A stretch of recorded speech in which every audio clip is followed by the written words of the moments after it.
Hi, everybody. My name's Carmella. So excited to be here today on this platform hosted by Women Entrepreneurs Global. Today's module we'll be talking about is Google Ads. And again, this is part of a larger series around digital marketing and Google tools.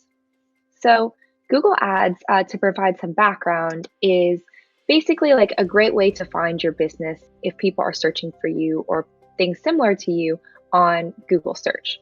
So what you can do is set up a paid campaign in order to try to drive people to your website with the goal of them coming to your website, finding your product super relevant, and ultimately end up buying from you. So you can do this a couple of different ways. Your campaign strategy, though, should revolve around accomplishing your media objectives. And then from there, we can help figure out which different type of campaign you can use based off of that, because there are multiple different ones. So for example, if your goal is reach or awareness, you can start to measure things like, hey, if I have a target audience, how many people am I reaching in this target audience? How much is it costing me to get eyeballs to view my ad? And also you can measure things like, hey, is this ad that I'm running to this wider audience group making people more aware of my product, service, or company? Then you can also try to reach people in their consideration phase. So let's say they're probably somewhat aware of you already, but they don't necessarily know what your value add is, or they might be weighing your product versus your competitors.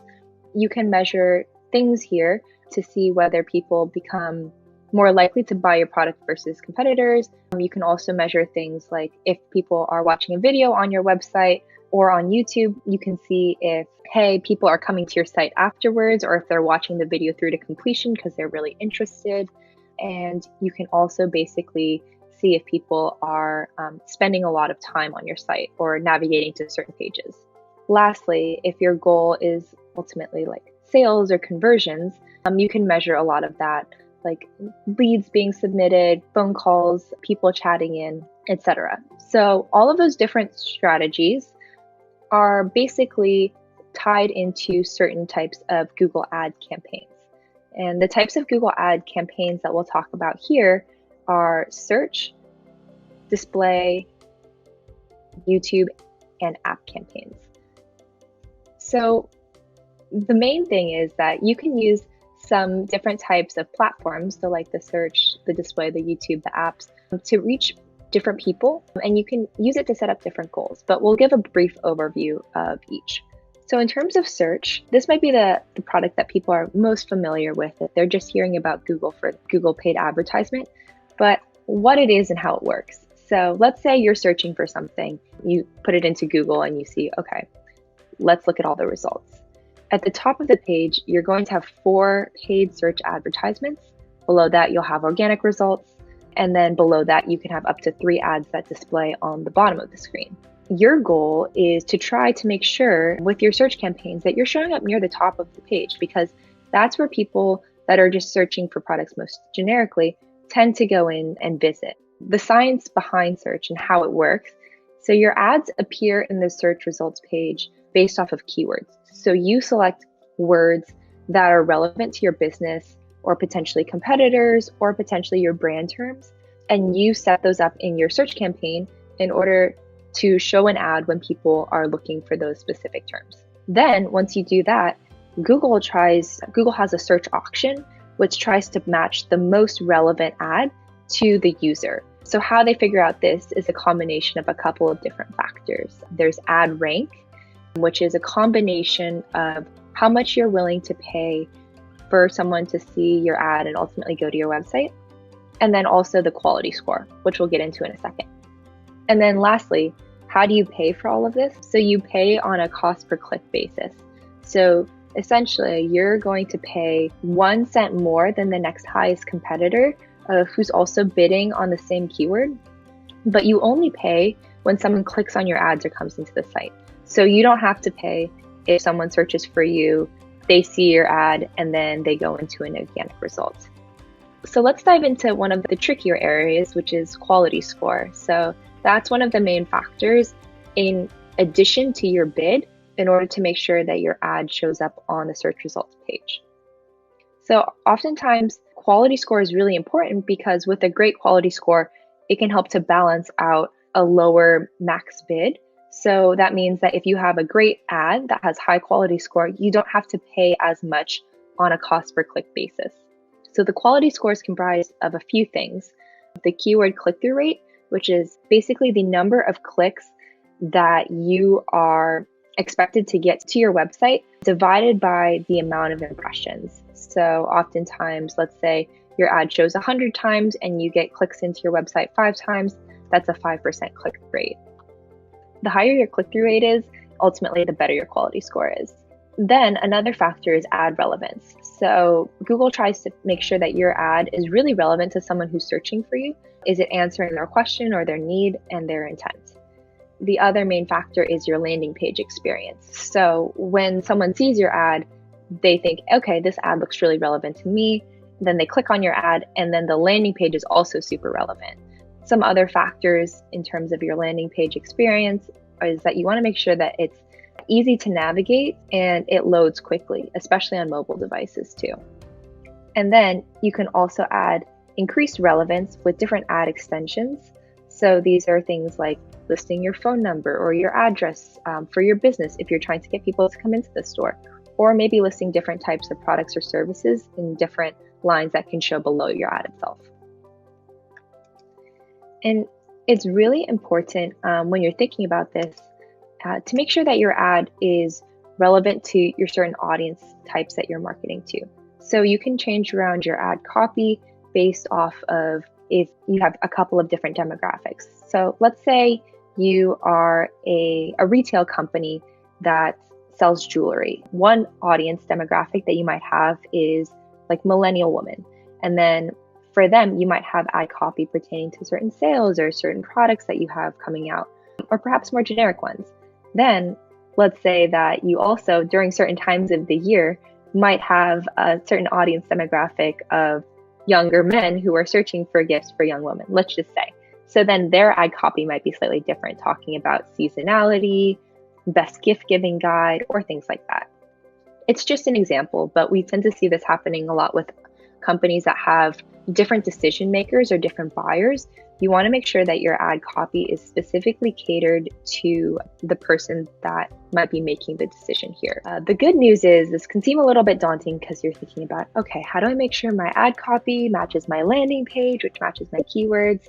Super granular account structures are not necessary. Used to be that we had to have very specific, very broken out keywords and ad groups to try to reach as many people as possible.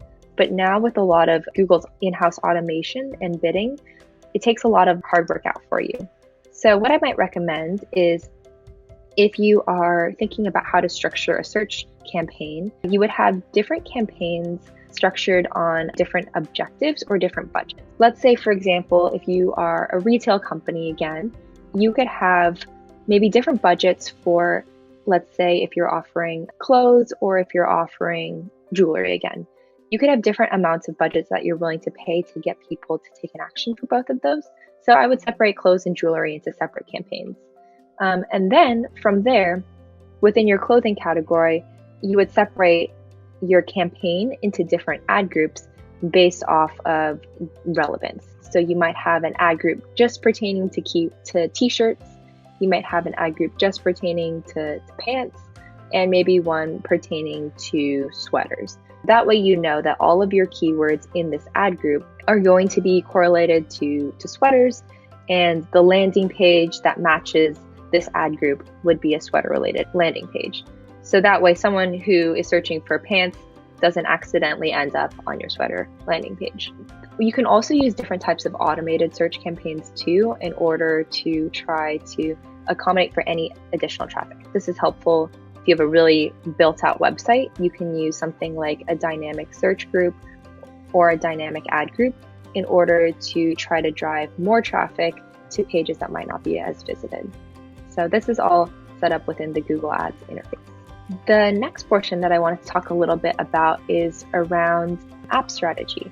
So for this, say your goal is not so much an action on the site, maybe it's more so around trying to get people to download your app and spend time in your app. Because oftentimes now we see, while people spend a lot of time on search, they spend the vast majority of their time, especially on mobile devices, actually within an app themselves. So it's really helpful for people who have an app to try to get people to download it and use it very often. If you're thinking about mobile app acquisition and strategy, there are two portions to it. The first is that you want to start generating a volume of installs. And then from there, once you have enough of the people that have installed your app, you want to start to optimize toward in-app actions. So for this one, you can basically set up an app install campaign in Google search. You give Google a couple of different headline variations, you link them to your Play Store or your iOS store, and then you also give them a couple of image variations. From here, Google can use a lot of machine learning to try to reach people that are more likely to download your app. So it uses contextual data, user behavior data to show it to people who it might find relevant. It's kind of nice because once you give Google the information around the photos and the headlines and things like that, it does a lot of the heavy lifting for you. From there, if you have enough people that are installing your app, then you can ultimately change your goal. Instead of people just downloading your app, you can change it to an action that's taken in the app. So let's say, for example, you're a food delivery company and you want people to ultimately buy food to be delivered. Overall, initially you can start out with getting people to download your app, but once you have enough conversion data, you can actually change your conversion action to people actually being inside the app and checking out, which is really nice because even though the amount of installs might decrease, at that point, you're going to optimize toward more people that are ultimately going to bring you in revenue for your business. The only other thing that is worthy to think about when thinking about apps is how do I make sure that if I'm trying to bring people to my app landing page, how do I make sure that it's also as relevant as possible?